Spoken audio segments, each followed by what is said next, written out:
What's going on, gamers? This is MaddenGurus.com with another free Madden NFL 13 tip.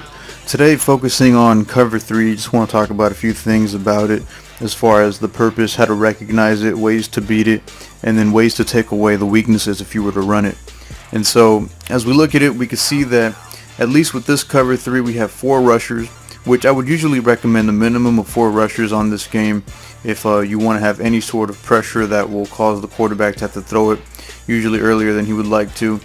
And so if you have a 4-man rush, you're likely going to have 2 yellow zones. If you have a 3-man rush, then you'll have 3 yellow zones. So a little bit tougher to pass on, but you're going to have to deal with, draws, and it's going to be easier to run on it and all that sort of thing. So the purpose really is to sort of be safe as far as the deep ball mainly. It's probably, besides cover 4, the safest zone to run to not get bombed deep. And then also you have flat coverage on both sides, and then you have a decent amount of coverage across the middle.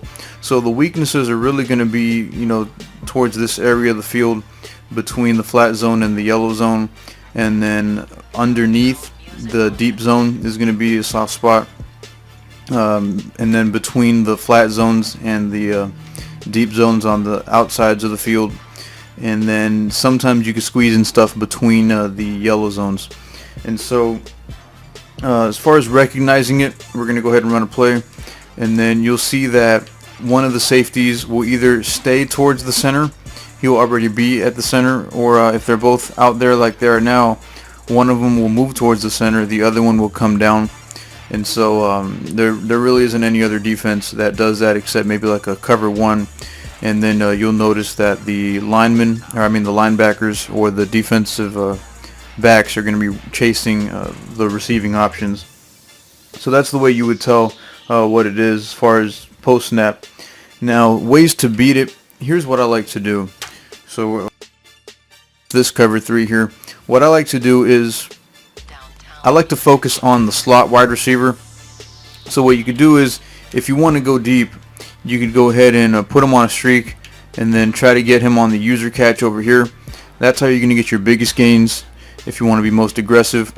The other thing you could do is you could put him on a drag route, and then sometimes he's going to get bumped like that. Well, he didn't get bumped there. If he doesn't get bumped, then that's perfect because you're going to have the most room on the left side of the field. So if we look, we're going to see that big weakness between the flat zone and the yellow zones, as I mentioned earlier, over here in this area.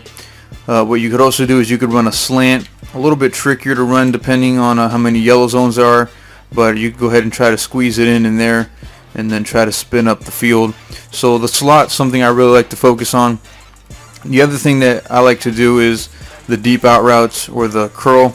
You could pretty much make a curl flat out of this play here, and then you go ahead and try to throw these out routes.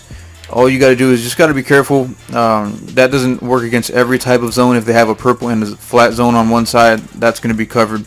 And sometimes there's some plays where either the safety or a slot corner, like in dime or quarters or nickel, they'll be in a flat zone or a yellow zone, and sometimes they'll go over there and play that. So you don't want to bank on that. You want to watch about both of them. But one of them should get open if it's just a regular cover 3. Now, as far as taking away the weaknesses, what I would do is, as I mentioned earlier, the slot is probably going to give you a problem.